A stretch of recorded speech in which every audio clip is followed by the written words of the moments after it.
प्रणाम सब बड़ा हम छी अविनाश झा नुन्नू। आइ हमरा सब दरभंगा में छी नैना म्यूजिक रिकॉर्डिंग स्टूडियो में, जकर ओपनिंग 5 तारीख के भेल अछि। हमरा सबके मैथिली गीतक रिकॉर्डिंग चल रहा है। जाहि क्रम में एक बहुत सुंदर मैथिली गीतक रिकॉर्डिंग भेल है, अहाँ सबके सुनाबे छी। लाइव जखन हमरा सब रिकॉर्डिंग केलहुँ और ई गीत अहाँके किछु दिन में नैना म्यूजिक चैनल पर, यूट्यूब चैनल पर भेटत। ओ लिंक अहाँ सबके हम शेयर कऽ देब। फिलहाल ई गीत बहुत सुंदर है, अहाँ सब सुनियो, प्यार दियो और हमारे यूट्यूब चैनल के सब्सक्राइब से जरूर कए लेबै, ई अहाँ सबसे निवेदन अछि। और अहाँ सबके लाइव सुनाबै छी ओ गीतक रिकॉर्डिंग। जीवन में देख हमरा तो हर सिंगार गे, गालक ऊपर तिलवा मोती के हार गए।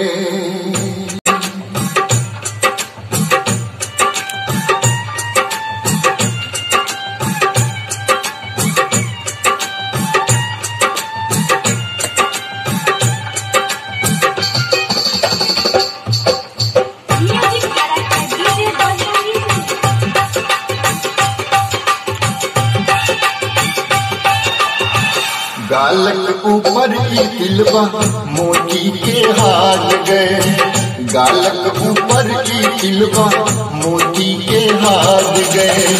जीवन में देख हमरा तो हर सिंगार गए, जीवन में देख हमरा तो हर सिंगार गए। गालक ऊपर की तिलवा मोती के हार गए, गालक ऊपर की तिलवा।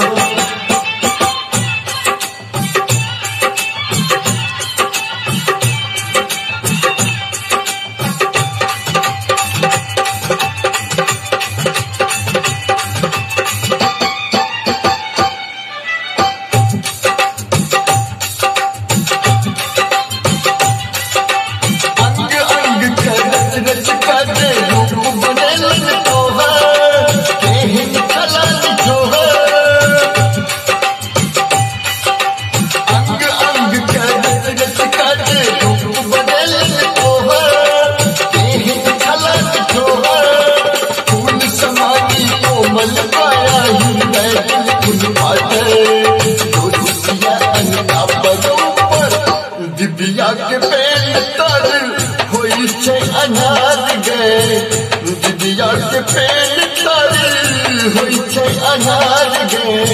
गालक ऊपर की तिलवा मोती के हार गए, गालक ऊपर की तिलवा मोती के हार गए।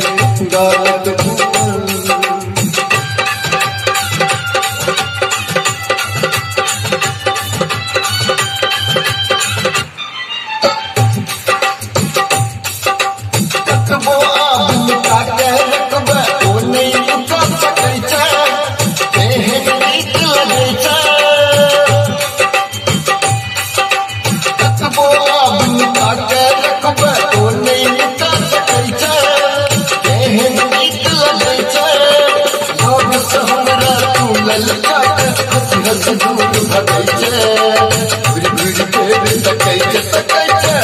एना नहीं कनखी सा गुरु का निहार गए, एना नहीं कनखी सा तू गुरु का निहार गए।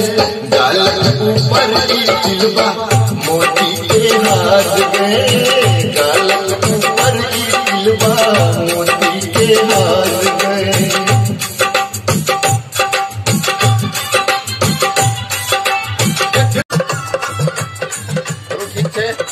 आज तो गाना यूट्यूब चैनल नैना म्यूजिक पर भेटत, आज का लिंक हम जरूर शेयर करब और हमारे यूट्यूब चैनल के से वहाँ सब सब्सक्राइब करियो, शेयर करियो। धन्यवाद, फिर भेटे छी।